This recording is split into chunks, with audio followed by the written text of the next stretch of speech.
Bienvenue, cher ami, chère âme en quête de lumière.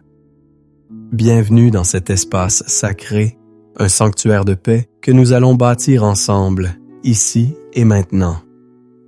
Je vous accueille non pas simplement devant un écran, mais dans une communion d'esprit, dans une chambre haute spirituelle où le ciel s'apprête à toucher la terre de votre cœur. Ce moment que nous partageons n'est pas un hasard. C'est un rendez-vous divin, une convocation céleste orchestrée par le Père lui-même, qui a vu votre soif, entendu le murmure de votre âme et désire ardemment raviver la flamme que vous croyez peut-être perdue. Nous nous réunissons ce matin sous le regard bienveillant de Dieu, ancré dans la puissance intemporelle et la promesse inébranlable du psaume 27. Ce n'est pas qu'un simple texte ancien, c'est une déclaration de guerre contre les ténèbres, un chant de victoire sur la peur et la clé même pour retrouver la motivation et la flamme spirituelle qui vous ont fait défaut. Le thème central, la promesse que Dieu vous tend aujourd'hui, est celle d'une restauration complète de votre zèle, d'un renouvellement de votre passion pour lui et pour votre destinée. Je veux que vous le sachiez dès le début. Ce n'est pas une vidéo de plus. C'est une expérience de transformation. C'est une session de coaching divin pour votre esprit, une physiothérapie pour votre âme fatiguée. Et je vous fais une promesse solennelle. Si vous restez avec moi jusqu'à la fin, si vous engagez non seulement vos oreilles, mais tout votre être dans ce processus, la lourdeur qui pèse sur vos épaules commencera à se dissiper. Le brouillard dans votre esprit commencera à se lever, et cette flamme que vous croyez éteinte ou réduite à une faible braise peut et va devenir un brasier ardent, visible de tous. Dieu veut passer de la simple connaissance que vous avez de lui à une expérience vivante et vibrante de sa présence. Alors, avant d'aller plus loin, je vous invite à préparer le terrain de votre cœur. Trouvez un lieu où vous ne serez pas dérangé, même pour quelques instants. Coupez les notifications. Asseyez-vous confortablement, fermez les yeux si vous le pouvez, et respirez profondément. Laissez les soucis du jour, les angoisses de la veille, s'échapper avec votre souffle. Et comme un acte prophétique, un sceau de votre engagement dans ce moment sacré, je vous invite à écrire dans l'espace des commentaires ces quelques mots simples mais puissants. Amen, consensang. C'est votre déclaration que vous ouvrez la porte de votre cœur à l'œuvre du Saint-Esprit. C'est votre signal au ciel que vous êtes présent, attentif et prêt à recevoir. Je sais ce que c'est. Je connais intimement ce sentiment qui vous étreint au petit matin, avant même que le soleil n'ait eu la chance de percer l'obscurité. C'est une lourdeur, n'est-ce pas? Une chape de plomb sur l'âme, un brouillard épais qui rend chaque pensée confuse et chaque décision insurmontable. La sonnerie du réveil n'est pas un appel à une nouvelle journée pleine de promesses, mais le signal de départ d'une autre course épuisante, une autre performance à livrer, un autre jour à simplement survivre. Vous ouvrez les yeux et la première pensée qui vous assaille n'est pas une louange, mais une question angoissée. Comment vais-je trouver la force aujourd'hui? Cette perte de flamme spirituelle, cette sécheresse de l'âme n'est pas une simple fatigue passagère. C'est une douleur profonde, une sorte de deuil silencieux. Vous vous souvenez des jours où la prière était un dialogue vibrant, où la lecture de la Bible faisait danser votre cœur. Aujourd'hui, ces disciplines ressemblent à des tâches sur une liste de choses à faire, des devoirs accomplis avec la culpabilité pour seul moteur. La source de cette douleur est complexe, insidieuse. Elle vient parfois de l'extérieur, du bruit incessant du monde. Vous ouvrez les réseaux sociaux et vous êtes bombardé par les succès mis en scène, les sourires forcés, les vies parfaites qui ne sont qu'une illusion. et le poison lent de la comparaison s'infiltre dans vos veines. Pourquoi ne suis-je pas aussi heureux? Pourquoi ma foi n'est-elle pas aussi spectaculaire?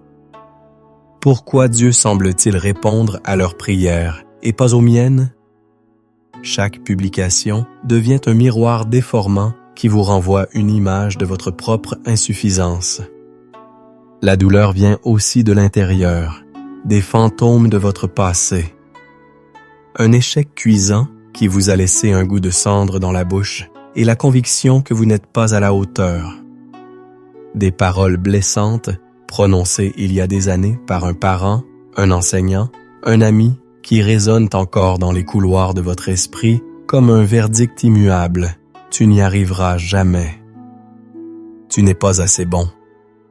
Ces paroles sont devenues des scripts intérieurs, des prophéties autoréalisatrices qui sabotent vos efforts avant même que vous ne commenciez. Elle vient de l'épuisement pur et simple. Le burn-out n'est pas seulement professionnel, il est aussi spirituel. Vous avez tant donné, tant servi, tant lutté que vos réserves sont à sec. Vous êtes un puits vide et vous n'avez plus rien à offrir à personne, pas même à Dieu. Vous vous sentez coupable de cette fatigue, comme si c'était un péché de ne plus avoir la force de porter votre propre fardeau et encore moins celui des autres. L'ennemi de votre âme est un expert dans l'art d'exploiter cette douleur. Il vient vous murmurer à l'oreille, « Tu vois, tu as échoué. Dieu t'a abandonné. Cette flamme ne se rallumera jamais. Tu es seul. » Il vous isole, vous coupe de la communion fraternelle, vous convainc que personne ne peut comprendre ce que vous traversez. Alors vous mettez un masque. Vous souriez à l'église, vous dites que tout va bien. Mais à l'intérieur, vous criez en silence. Votre âme s'abat et gémit au-dedans de vous, comme le psalmiste dans le psaume 42, verset 6. « Pourquoi t'abats-tu, mon âme, et gémis-tu au-dedans de moi? Espère en Dieu, car je le louerai encore. Il est mon salut et mon Dieu. » Vous aspirez au repos, à ce que Jésus promet dans Matthieu 11, verset 28. « Venez à moi, vous tous qui êtes fatigués et chargés, et je vous donnerai du repos. » Mais vous ne savez même plus comment venir à lui. Le chemin semble bloqué, la connexion perdue. Vous aspirez au calme et à la tranquillité d'une âme sevrée, comme le décrit David dans le psaume 131, verset 2, mais votre esprit est une mer agitée, une tempête de pensées anxieuses. Mais laissez-moi vous dire une vérité plus puissante que votre douleur, plus réelle que votre sentiment d'échec, plus forte que les mensonges de l'ennemi. Dieu vous voit. Il vous voit, non pas avec déception, mais avec une compassion infinie. Il connaît l'origine de chaque blessure, le poids de chaque fardeau, la raison de chaque larme silencieuse. Il n'est pas loin, il n'est pas fâché. Il se tient à la porte de votre cœur, non pas pour juger de l'état de la pièce, mais avec le désir ardent d'entrer, de nettoyer, de réparer et de rallumer la lumière. Votre état actuel n'est pas votre destination finale. Cette saison de sécheresse n'est pas votre identité.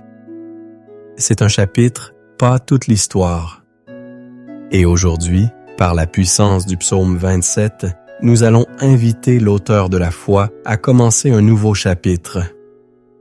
Pour véritablement comprendre comment le psaume 27 peut rallumer votre flamme, nous devons plonger dans ses profondeurs, non pas comme des touristes, mais comme des archéologues en quête d'un trésor.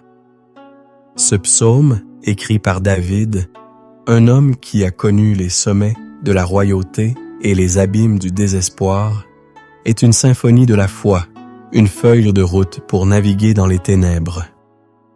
Analysons-le ensemble. Il s'ouvre sur une déclaration d'une audace inouïe au verset 1. « L'Éternel est ma lumière et mon salut, de qui aurais-je crainte? » L'Éternel est le soutien de ma vie. De qui aurais-je peur?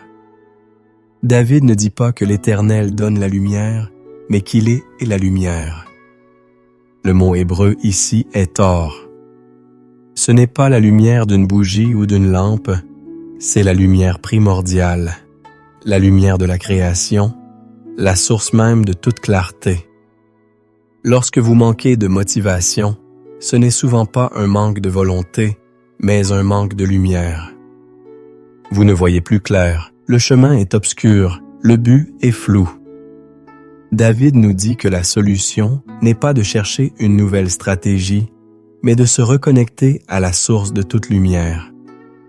Quand Dieu est votre lumière, il expose les mensonges, il révèle le chemin et il dissipe les ombres de la peur. Ensuite, il dit « mon salut ». Le mot hébreu est Yeshua. C'est la racine même du nom de Jésus, Yeshua. Ce n'est pas juste un sauvetage ponctuel, comme être tiré d'un fossé. C'est une délivrance complète, une restauration totale, un bien-être qui englobe l'esprit, l'âme et le corps. Quand vous vous sentez perdu, démotivé, c'est de ce Yeshua que vous avez besoin. Enfin, il l'appelle le soutien de ma vie. En hébreu, Maoz. Cela signifie forteresse, refuge, place forte. Ce n'est pas un simple mur de protection, c'est une citadelle imprenable. Votre motivation est attaquée de toutes parts. Vos pensées sont un champ de bataille. David vous invite à courir dans votre Maoz, ce lieu en Dieu où les flèches de l'ennemi ne peuvent ne vous atteindre. C'est dans ce lieu de sécurité que la flamme peut être protégée et nourrie. Voyez-vous, l'histoire de David et Goliath est l'illustration parfaite de ce verset. Face à un géant qui incarnait la peur et le découragement pour toute une armée, David n'a pas regardé à sa propre force. Il s'est connecté à sa lumière, son salut, sa forteresse. Sa motivation ne venait pas de sa capacité à lancer une pierre, mais de sa conviction que l'Éternel était avec lui. Votre Goliath, c'est peut-être la dépression, le burn-out, le doute. Le psaume 27 vous donne les mêmes armes que David. Continuons au versets 4 et 5. « Je demande à l'Éternel une chose, que je désire ardemment. Je voudrais habiter toute ma vie dans la maison de l'Éternel, pour contempler la magnificence de l'Éternel et pour admirer son temple. Car il me protégera dans son tabernacle au jour du malheur, il me cachera sous l'abri de sa tente, il m'élèvera sur un rocher. Ici réside le secret de la flamme spirituelle durable. Face à la pression, notre réflexe est de faire plus, prier plus, lire plus, servir plus. Mais David nous montre une autre voie, habiter. Le mot hébreu pour habiter est shakan, qui est la racine du mot Shekinah, la glorieuse présence manifeste de Dieu. La solution à la sécheresse spirituelle n'est pas l'activisme, mais la présence. David ne demande pas une victoire, une promotion ou une solution, il demande une seule chose, la présence de Dieu. C'est dans cette habitation, cette contemplation de sa bonté en hébreu, son chesed, son amour loyal et indéfectible, que nous sommes protégés et élevés. Pensez à Moïse au bord de la mer Rouge. Le peuple était démoralisé, piégé entre une mer infranchissable et l'armée la plus puissante du monde. La motivation était à zéro. La peur était à son comble. Qu'a fait Dieu? Il a manifesté sa présence dans une colonne de nuées et de feu. Il a été leur lumière dans la nuit et leur forteresse. C'est la présence de Dieu qui a ouvert un chemin là où il n'y en avait pas. De la même manière, lorsque vous vous sentez piégé par votre apathie, c'est en cherchant sa face, en habitant dans sa présence, que la voie de la restauration s'ouvre. Ou encore, pensez à l'histoire d'Élie à la grotte de l'Horeb dans 1 Roi 19. Juste après sa plus grande victoire sur le mont Carmel, Élie tombe dans une profonde dépression. Il est suicidaire, complètement vidé. Il a connu le burn-out spirituel dans sa forme la plus extrême. Dieu ne lui fait pas de reproches. Il le nourrit, le fait dormir, puis l'invite à se tenir en sa présence sur la montagne. Et Dieu ne se manifeste pas dans le vent puissant, le tremblement de terre ou le feu, les symboles de la puissance qu'Élie connaissait bien. Non, Dieu vient dans un murmure doux et léger. C'est dans l'intimité, le calme et la vulnérabilité que la flamme d'Élie a été ravivée. C'est une leçon cruciale pour nous. Quand vous êtes épuisé, ne cherchez pas les grandes manifestations spectaculaires. Cherchez le murmure de Dieu dans le secret de sa présence. Appliquons cela à notre vie moderne. Votre routine matinale est peut-être dictée par la tyrannie de l'urgence et des notifications. Le psaume 27 vous appelle à commencer votre journée en déclarant « L'Éternel est ma lumière ». Avant de regarder la lumière bleue de votre écran, exposez votre âme à la lumière de sa face. Votre sentiment de ne pas être à la hauteur, le fameux FOMO, Fear of Missing Out, est nourri par la comparaison constante sur les réseaux sociaux. Le psaume 27 vous invite à contempler sa magnificence. En fixant les yeux sur sa beauté, la beauté artificielle du monde pâlit en comparaison. Enfin, David termine le psaume par un appel à la patience et à la foi aux versets 13 et 14.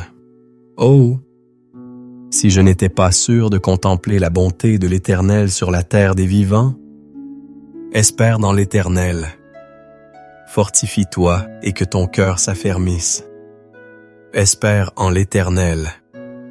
C'est peut-être la partie la plus difficile quand on a perdu la flamme.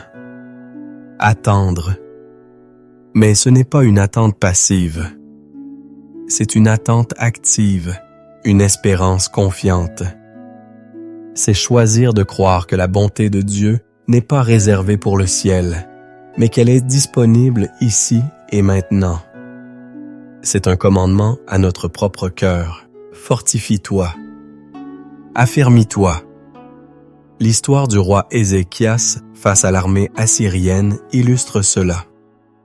Entouré, menacé par des lettres d'intimidation, il aurait pu sombrer dans le désespoir. Au lieu de cela, il a pris la lettre menaçante, l'a étalée devant l'Éternel dans le temple et a prié. Il a attendu la délivrance de Dieu. Et cette nuit-là, Dieu a combattu pour lui. Votre manque de motivation, vos pensées de doute, sont comme les lettres de Sanchérib. La stratégie est la même. Étalez-les devant Dieu dans la prière et espérez en l'Éternel. Il combattra pour vous. La théologie du psaume 27 est donc un antidote puissant au découragement.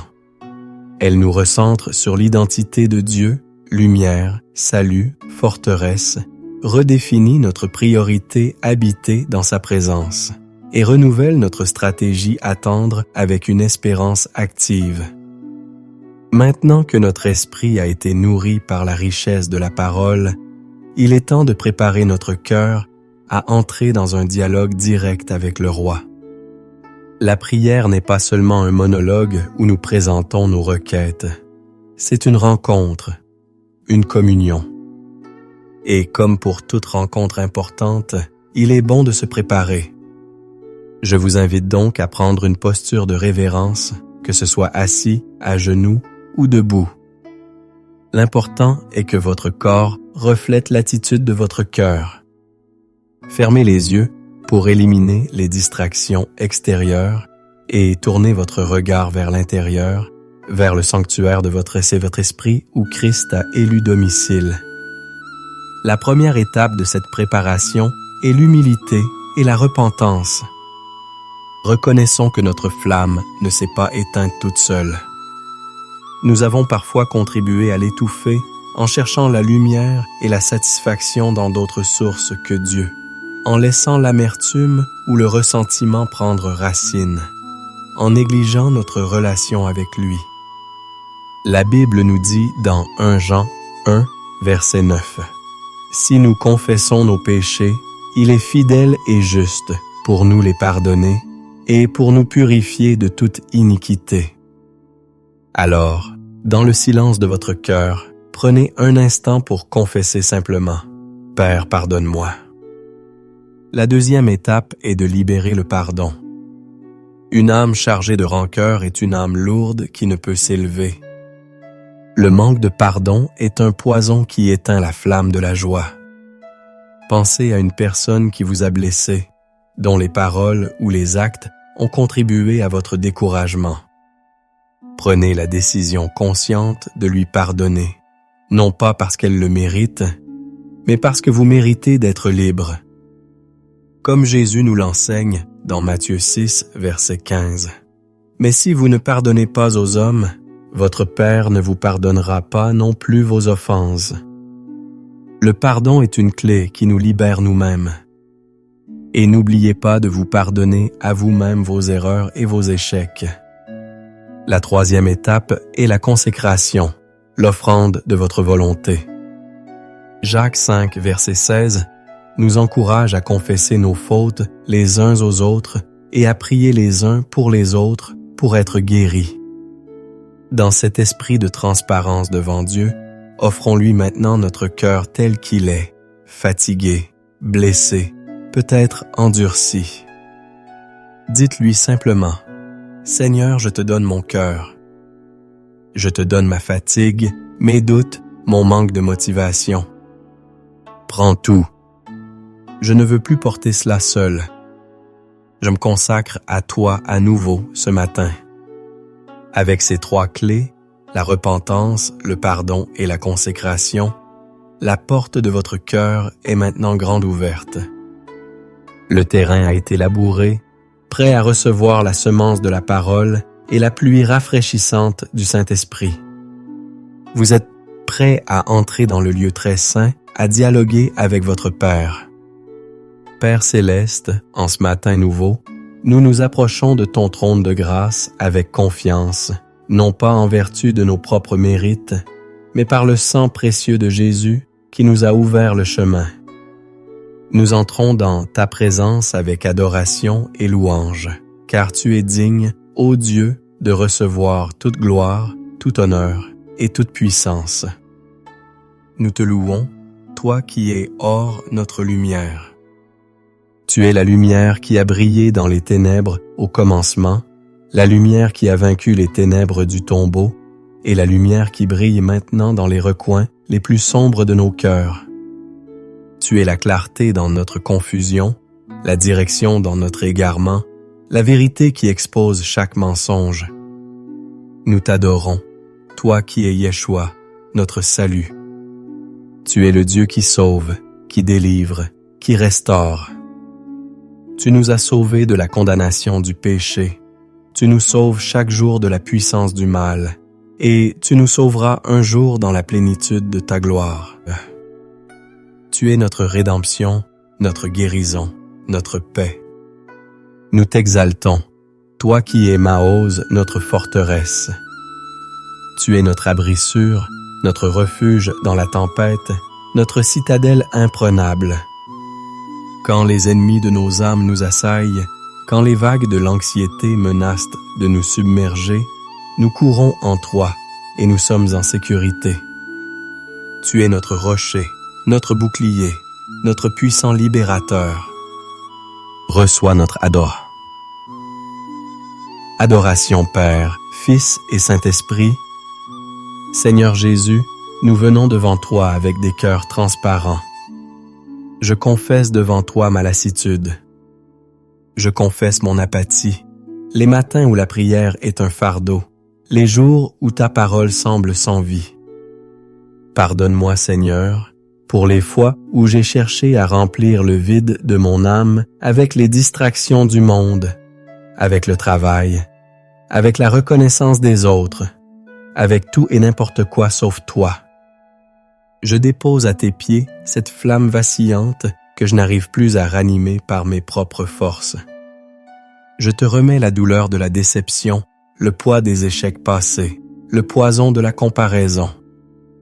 Je te donne les paroles blessantes qui tournent en boucle dans mon esprit. Je te donne le sentiment d'être seul et incompris. Je te remets ma volonté propre, mon désir de tout contrôler, ma frustration quand les choses ne vont pas comme je le voudrais. Lave-moi, purifie-moi. Fais de mon cœur une demeure propre pour toi. Je me livre entièrement à toi sans réserve. Prends ma vie, Seigneur, et fais-en un instrument pour ta gloire. Et maintenant, Père, armé de ta parole, je me lève et je proclame tes promesses sur ma vie. Je ne suis plus défini par mes sentiments, mais par tes vérités. Je déclare que l'Éternel est ma lumière et mon salut. Alors je ne craindrai rien ni personne. Je déclare que l'Éternel est la forteresse de ma vie, alors je ne tremblerai pas. Même si une armée de doute et de peur campe contre moi, mon cœur ne craindra point. Même si la bataille de la démotivation fait rage, je garderai ma confiance en toi. Je déclare que la chose que je désire le plus, c'est d'habiter dans ta présence tous les jours de ma vie, pour contempler ta beauté et chercher ta direction. Je déclare que, dans les jours difficiles, tu me cacheras dans ton sanctuaire. Tu m'élèveras sur un rocher, au-dessus des circonstances. Je crois et je déclare que j'entendrai ta voix me dire « C'est ici le chemin, marchez !» Je déclare que mon cœur et ma chair peuvent courir après toi, le Dieu vivant. Je crois que tu n'abandonnes jamais les tiens. Même quand un père et une mère m'abandonneraient, toi, l'Éternel, tu me recueilleras. Je choisis de croire et je proclame avec foi. Je contemplerai la bonté de l'Éternel sur la terre des vivants. Non pas seulement au ciel, mais aujourd'hui, dans ma vie, dans ma situation. Je commande à mon âme, espère en l'Éternel. Fortifie-toi et que ton cœur s'affermisse. Oui, espère en l'Éternel. Au nom puissant et souverain de Jésus-Christ, je me lève maintenant pour engager le combat spirituel. Je brise toute forteresse de pensée qui s'est érigée contre la connaissance de Dieu dans ma vie. Je renverse les raisonnements de découragement, les murs de procrastination, les mensonges de l'ennemi qui me disent que je suis incapable, indigne ou oublié. Par l'autorité que j'ai en Christ, je prends le bouclier de la foi, comme il est écrit dans Éphésiens 6, verset 16, et j'éteins toutes les flèches enflammées que l'ennemi envoie contre mon esprit, les flèches de l'accusation, de la condamnation, de la peur et du doute. Je déclare que, selon Ésaïe 54, verset 17, toute arme forgée contre moi sera sans effet, et toute langue qui s'élèvera en justice contre moi, je la condamnerai. J'annule tout pacte intérieur inconscient que j'ai pu faire avec un esprit d'apathie, de tristesse ou de passivité. Je renonce à toute forme d'auto-sabotage. Je soumets toute pensée captive à l'obéissance de Christ, comme le déclare 2 Corinthiens 10, verset 5. L'esprit de lourdeur, je te commande de partir au nom de Jésus, et je reçois à la place un vêtement de louange. Maintenant, Père, je me tiens devant toi comme un vase vide, prêt à être rempli. Je demande une nouvelle effusion de ton Saint-Esprit. Saint-Esprit, toi qui es le consolateur, viens remplir les lieux vides de mon cœur avec ta paix qui surpasse toute intelligence. Toi qui es l'Esprit de vérité, viens renouveler mon intelligence et aligner mes pensées sur les tiennes. Toi qui es l'Esprit de puissance, viens rallumer la flamme de ma passion pour Jésus. Souffle sur les braises de mon premier amour. Restaure mon âme, ô grand berger de ma vie. Conduis-moi près des eaux paisibles. Oince ma tête d'huile fraîche. Que ta coupe déborde de joie, de force et de motivation divine. Remplis-moi de ton amour, de ta joie, de ta paix, de ta patience, de ta bonté, de ta bienveillance, de ta fidélité, de ta douceur et de ta maîtrise de soi. Fais de moi, dès aujourd'hui, un porteur de ta lumière, un témoignage vivant de ta puissance de restauration. Au nom de Jésus. Amen. Et maintenant, dans la quiétude qui suit la prière, je vous invite à faire silence. Ne dites plus rien. Ne demandez plus rien. Simplement, soyez là. Inspirez profondément la grâce de Dieu et expirez lentement le poids de vos fardeaux. Devenez conscient de sa présence qui vous enveloppe comme un manteau chaud. Dans ce silence sacré, Dieu parle.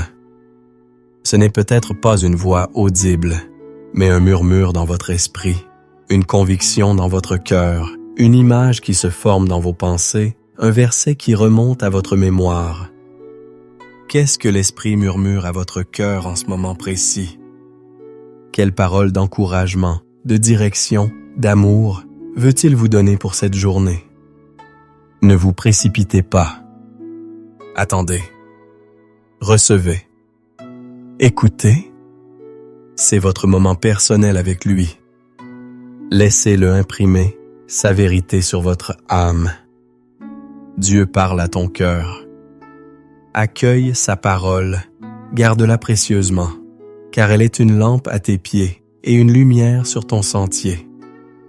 Et maintenant, reçois ces paroles, non pas comme venant d'un homme, mais comme un écho de la volonté du Père pour toi. Je me lève dans l'autorité que Christ m'a donnée et je prophétise sur ta vie.